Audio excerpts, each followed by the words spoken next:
And as we have been programmed mentally, intellectually, one must be aware of this being programmed. Like a computer. The programming that we are constantly assaulted by throughout our life conditions us. It programs us to a particular worldview.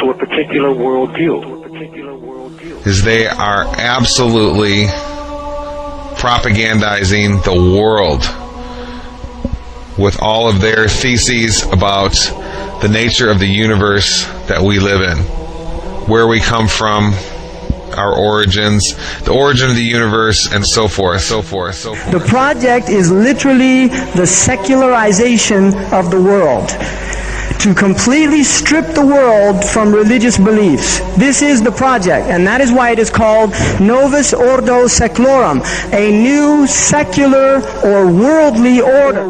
A new study says the news media have been pushing a gospel of godlessness on the American public. Sure, it's hard for some of you to believe, but you will never see it more clearly than you will today.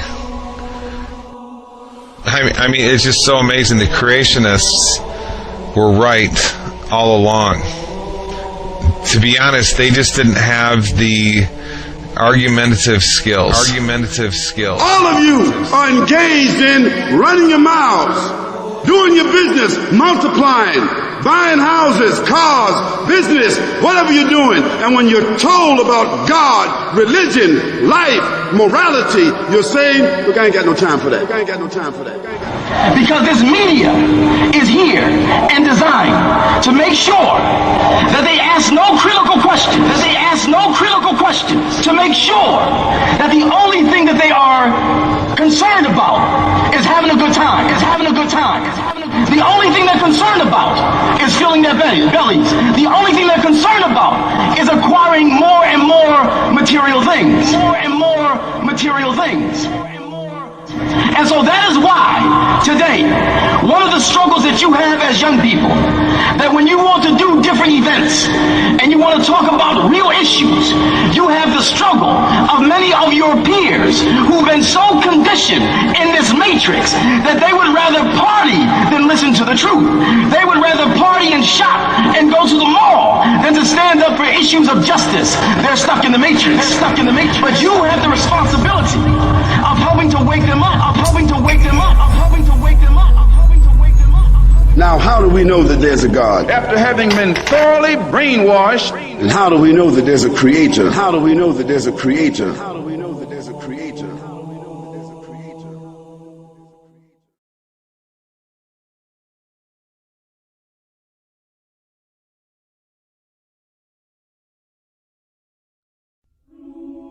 About 15 billion years ago, there were no stars in the sky. There wasn't even a sky. All that existed was the primordial fireball. Then, something happened. In a flash, everything suddenly expanded. This was how it all began. The first moment of existence. What we now call the Big Bang. At the beginning of the 20th century, scientists believed that the universe had always existed, that matter energy was infinite. It had always been around. The model is called the steady state model, because the model of the universe that it's been around forever basically doesn't change. The universe is steady state. But what happened in the last 100 years is that model has been blown away because of the evidence. Observations now suggest, as you all know, that the universe began some 12 to 15 billion years ago. The first evidence that the universe had a beginning is the expanding universe. Researchers wanted to believe in a universe that always was and always will be, eternal. But galaxies flying away from each other meant that once, long ago, they were clumped together. It meant something started them moving. The universe had a beginning. Today, it's called the Big Bang Theory.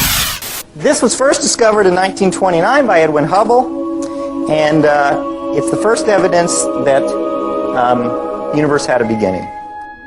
The second evidence the universe had a beginning is the cosmic background radiation. The discovery of the cosmic background radiation was a fatal blow to those who wanted to believe in an eternal universe. The Big Bang proponents had won.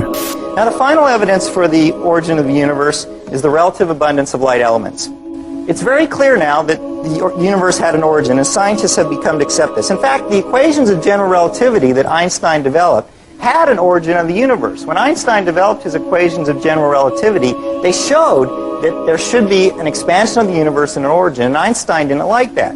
He added something called a cosmological constant, which he later realized was not there. When we saw that the universe was expanding, that there really was an origin, he threw out the cosmological constant, and he said that that was the biggest mistake of his scientific career, was introducing that, was introducing that, was introducing that, was introducing that, was introducing. But when this Big Bang model was first proposed in the early part of the 20th century, it was received with great skepticism by the scientific community.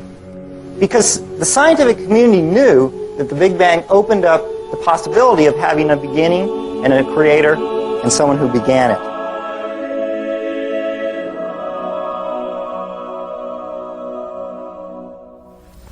Have you ever asked yourself where the universe came from? Why everything exists instead of just nothing? Typically, atheists have said that the universe is just eternal and uncaused. For example, Bertrand Russell, the famous atheist on the radio program, he said the universe is just there and that's all. But the astrophysical evidence indicates that the universe began to exist in a great explosion called the Big Bang 15 billion years ago. Most laymen do not appreciate that not only were all matter and energy created in that event, but physical space and time themselves. This is of utmost importance, for it implies, as the Cambridge astronomer Fred Hoyle points out, that the Big Bang theory requires the creation of the universe from nothing. Now, this tends to be very awkward for the atheist.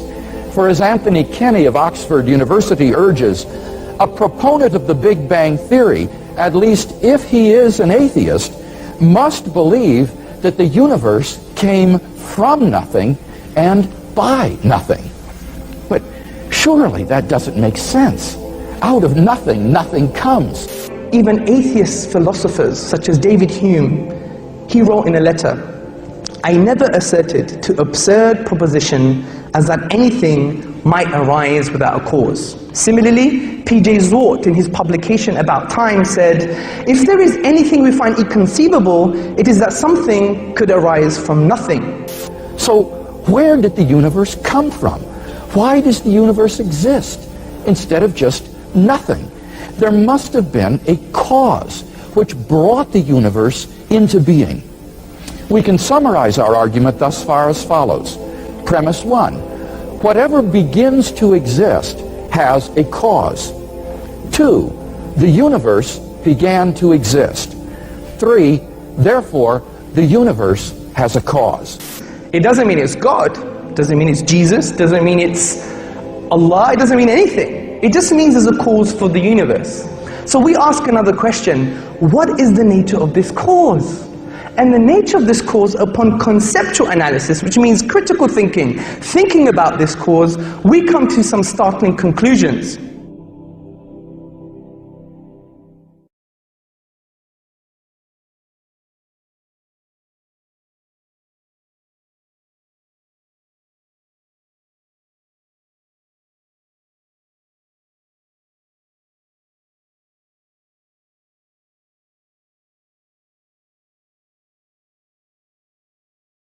So the cause of the universe must be immaterial beyond space and time. Beyond space and time.